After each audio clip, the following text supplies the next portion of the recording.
This is KM Weiland, and you are listening to the 339th episode of the Helping Writers Become Authors podcast. Now that my historical superhero work in progress, Wayfarer, is safely in the hands of my critique partners for the next couple of months, I'm starting to shift focus to my next project, the long-awaited sequel to my portal fantasy Dreamlander. I intended Dreamlander as a standalone, but my imagination kept returning to the characters, wondering what happened to them after the story. Of course, if you've read the book, you know I wrote myself into a bit of a fix in preventing the protagonist from returning to the main story setting, the fantasy world of Leia. But last year, I had a brainwave for a new story that gets Chris back to the action and his princess in Leia. So the working title is Dreambreaker, and I am bursting with ideas. I'll probably take a few weeks off this month and then dive into the outline. I can't wait. The latest post on my blog is how to harness the dark side of your impact character. The impact character helps create your protagonist's character arc, and usually in a positive way. But now you can discover the power a negative impact character can offer. Visit my site at helpingwritersbecomeauthors.com to learn how. And now I hope you enjoyed this week's podcast entitled 4 Important Considerations in Planning Your Story, or What Every Author Can Learn from the Phantom Menace. There are great mysteries in this life. Who shot JFK? How were the pyramids built? And what happened to George Lucas? I admit it, I waste way too much of my life puzzling over this conundrum of George Lucas. There's a lot to think about when it comes to the man. He was brilliant, he was beloved, he was a visionary writer and director. And then 1999 arrived, and Hurricane Annie hit. And George became one other thing. A cautionary tale to storytellers everywhere. Now, I was 13 when Episode 1, The Phantom Menace, came out. Too young to fully appreciate how egregious it was. But I remember the night my parents, longtime Star Wars fans, came home from seeing it in its opening week. My mom's expression was full of disappointment as she shook her head and tactfully said it wasn't very good. My dad had mimicked Jabba's good example and fallen asleep during the pod race. For better or worse, these days I do appreciate how bad episodes 1 through 3 are, to the point that every time I watch so much as a clip from Phantom Menace, I'm inspired to do a master class on how not to write plot, characters, and dialogue. The problem with that, other than copyright issues, is that I'd actually have to sit through all 136 excruciating minutes of it. I am enduringly, almost compulsively fascinated by the question of what went wrong. How does a brilliant and visionary director go from creating arguably, and you can put an in front of that for my money, the most significant and beloved movie ever, to creating what I would generously call what you'd get if you gave the high school art department a budget of 115 mil. I may not be able to sit through a viewing of the original trilogy, but recently I did watch the extensive behind-the-scenes featurettes for Phantom Menace. My chief reaction is actually one of deep compassion for George Lucas. He's so happy in those featurettes, so full of hope for sharing his new stories, so excited to be returning to his beloved galaxy. And his audience, quite reasonably, but still sadly, threw it back at him like a toddler who got socks for Christmas. As an artist myself, I know how much that hurts. George Lucas didn't intend to create something as awful as he did. He didn't want to disappoint fans. He wanted to please us, wanted to give us more of the delights of the original trilogy. When it all went wrong and people not only hated his movies, but started hating him, that had to be insanely rough. That's what my compassion says about George Lucas. My story sense, however, is a little more logical. My story sense says there are 4 concrete reasons why George's idealistic vision for his new movies got in his way, destroyed his credibility as a storyteller, and landed him and all his fans in this great big mess. Fortunately, we as writers can learn from his mistakes to avoid ending up in the same stew. Turns out every major problem in The Phantom Menace and its sequels could have been avoided by applying a little judicious foresight in planning the story. So let's take a look at the 4 things you absolutely must consider in planning your story in order to avoid poor George's fate. Planning your story, step 1. Understand your audience. Writing is a delicate balance. You should be writing first and foremost according to your own vision for your work. But at the same time, if you want to be successful commercially, you have to at least be aware of your audience and their expectations and desires for your work. George forgot that his primary audience was his cadre of raving fans from 20 years ago. He failed to write his prequels for those fans, now in their 40s. Instead, perhaps inspired by his own young family, he wrote a story for children. Gone were the adult characters dealing with complex adult problems. Instead, he gave us an impossibly innocent 8-year-old boy. Gone was the snarky, ironic, grown-up humor of Han Solo. In its place, he gave us the bumbling, juvenile slapstick of Jar Jar Binks. None of these things were what the original audience loved so fanatically. None of these things were what they wanted. The inevitable result was that disappointed look on my mother's face. Now, whatever your opinions of the recent Georgeless Star Wars installment, The Force Awakens, you at least have to recognize that J.J. Abrams and crew deliberately did what George didn't. They went back to the source material and gathered up every single element that they knew the audience loved and appreciated. You must be aware of the audience you're writing for. Christian audiences won't appreciate crude language. Military thriller audiences don't want long, mushy romantic subplots. Adult audiences don't want to be treated like children. Audience awareness is especially important when you're writing a sequel. Readers fell in love with your first book, and not only do they want more of the same, but they have their own ideas for how the story should progress. If those ideas are violated too violently, they will reject your vision in place of their own. Now, this isn't to say you should ever sacrifice your own vision, but at the least you need to consider how that vision is going to affect and be received by your readers.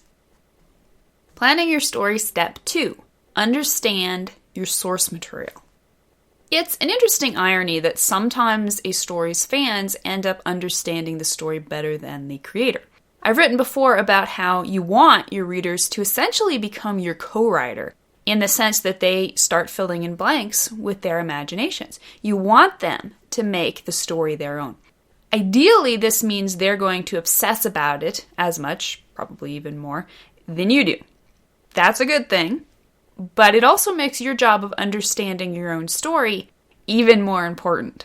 An objective comparison of the original Star Wars trilogy and the prequel trilogy reveals a shocking number of discrepancies.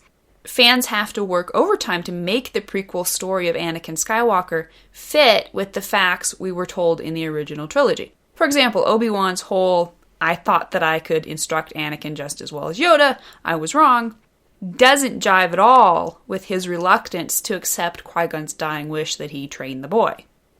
And never mind the fact that the two trilogies look like they're happening in completely different galaxies, or that Darth Vader literally had a personality transplant.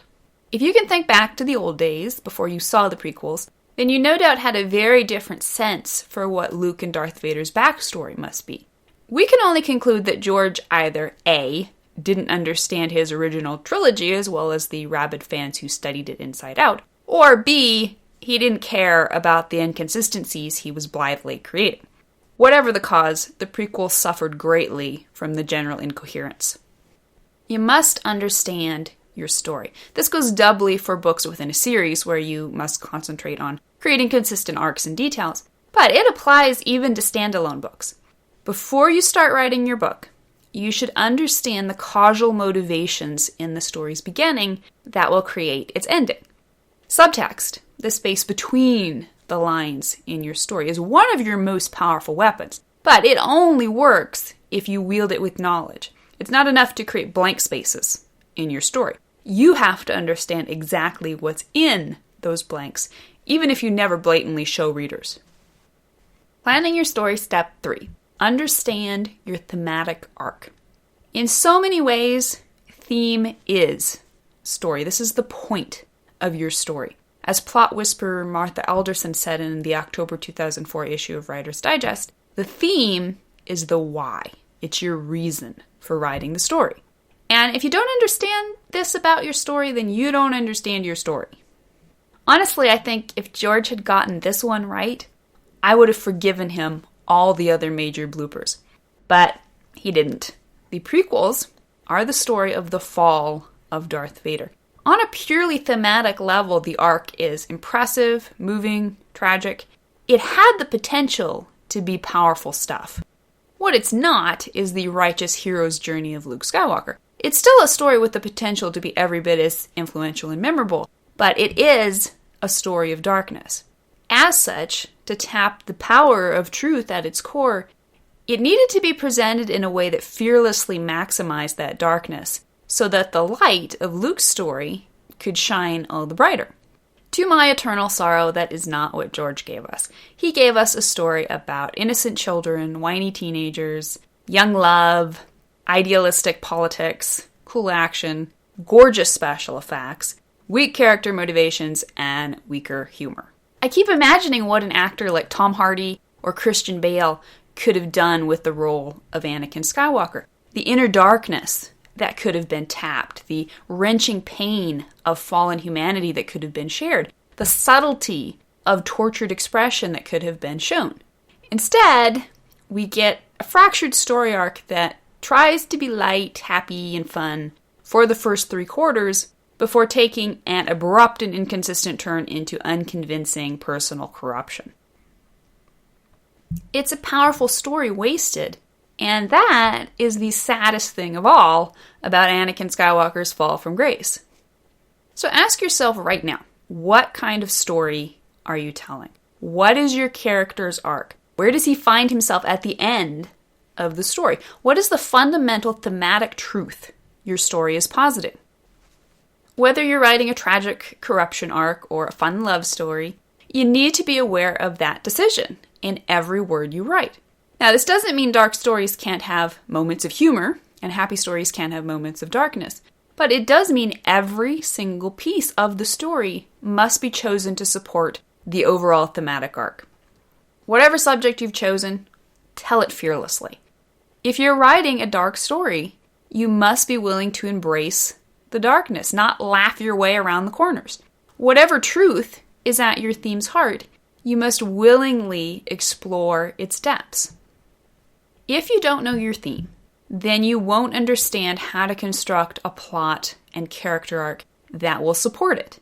And by the same token, if you don't know how to find your theme, you can start by looking right there at the intersection of your plot and your characters.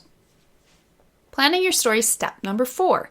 Understand how to execute your story with finesse. Once you have finished planning your story with the previous 3 big picture elements in mind, you then have to focus on actually executing them within the nitty-gritty page-by-page prose of your story. Understanding your story's audience, intent, and theme will give you the foundation for something great. But readers won't care unless you give them a minute-by-minute experience that masterfully unfolds the story before their imaginations. This is the one that really puzzles me. George goes from being a great filmmaker in the original trilogy to making one of the shoddiest films I've ever seen come out of Hollywood.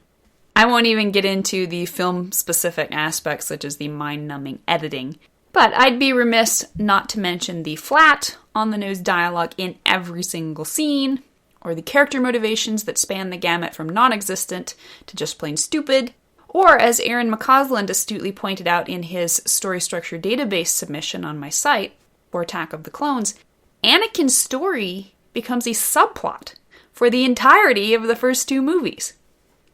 So the lesson to be learned here is that even being a genius doesn't give you a free pass when it comes to the basics of good storytelling. If George Lucas can't get away with it, you and I surely can't. So how can you get it right?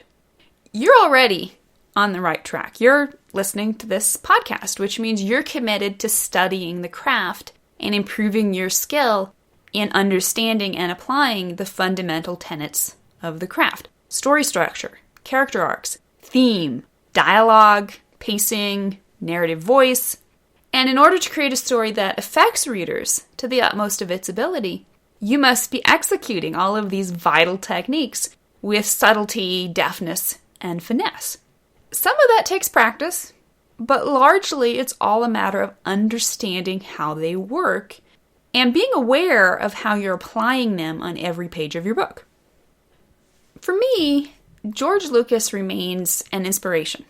I learn from what he did so right in the original trilogy, just as I learn from what he did wrong in The Phantom Menace and the other prequels.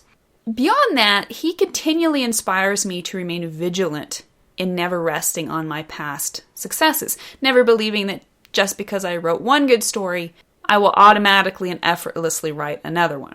So may he inspire you as well in using these 4 all-important steps as a foundation in planning your story so you can keep your vision for your story firmly aligned with its best interests.